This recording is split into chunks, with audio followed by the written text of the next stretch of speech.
Terjebak oleh temannya sendiri, PMI asal Indramayu yang bekerja di Hong Kong ini divonis 20 tahun penjara.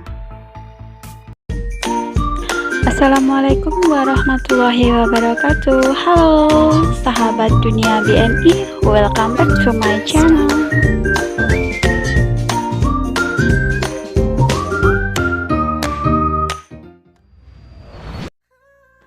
Kasihan banget nasib Mbak PMI cantik ini atas nama Yayu Masih, berasal dari Indramayu.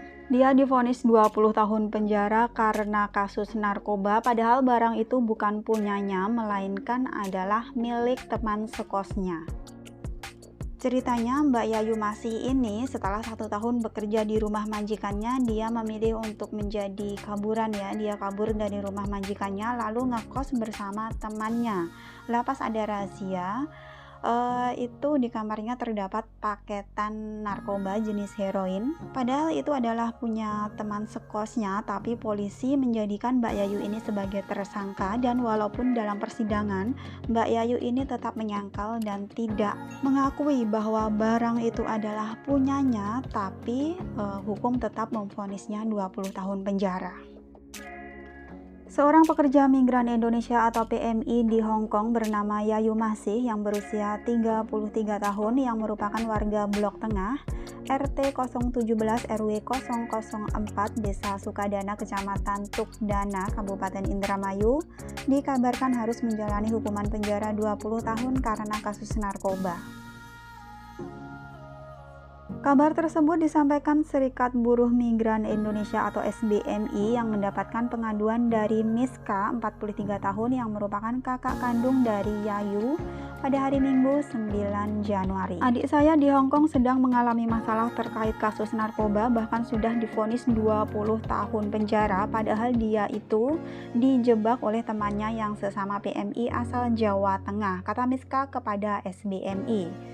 Pada saat menyampaikan aduan, Miska menceritakan bahwa adiknya yang bernama Yayu Masih mulai bekerja di Hong Kong pada tahun 2018.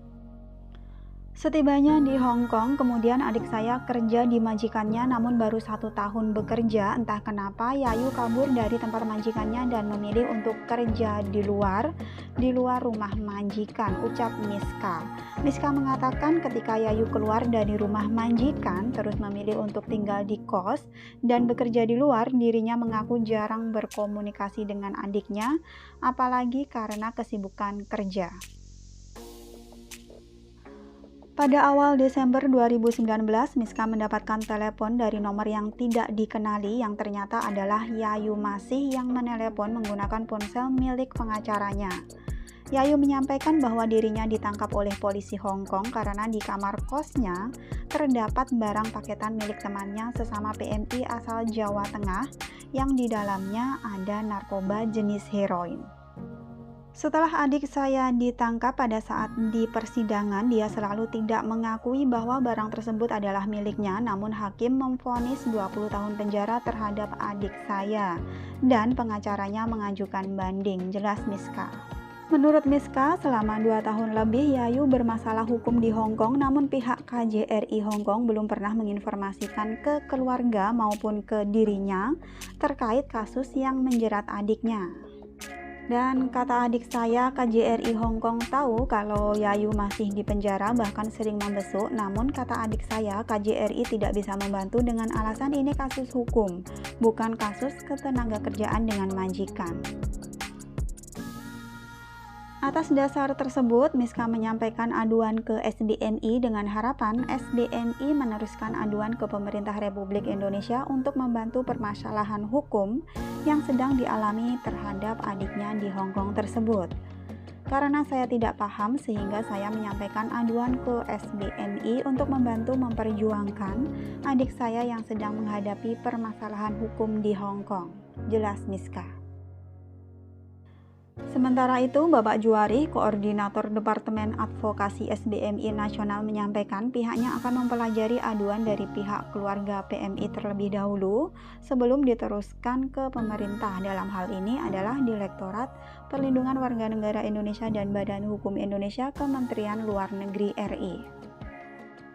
Tentunya SBMI siap untuk memperjuangkan aduan dari keluarga PMI, akan tetapi kami terlebih dahulu mempelajari aduan dari keluarga sebelum diteruskan ke pemerintah.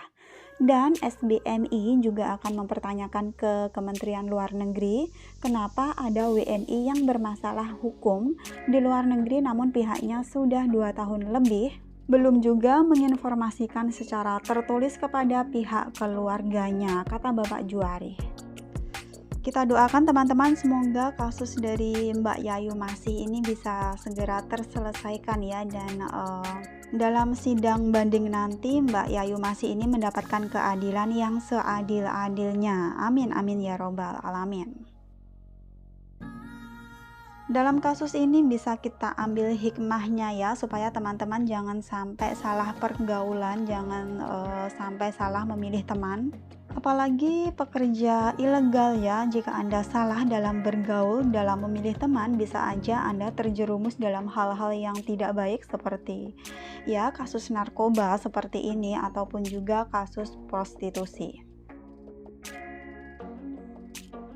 Dan ya teman-teman, di negara manapun Anda bekerja, jika Anda bekerja secara ilegal itu nggak seindah yang dibayangkan, nggak seenak yang dibayangkan. Seenak-enaknya jadi kaburan itu masih lebih enak yang resmi atau yang legal. Jadi jangan pernah niat untuk menjadi pekerja ilegal atau kaburan guys.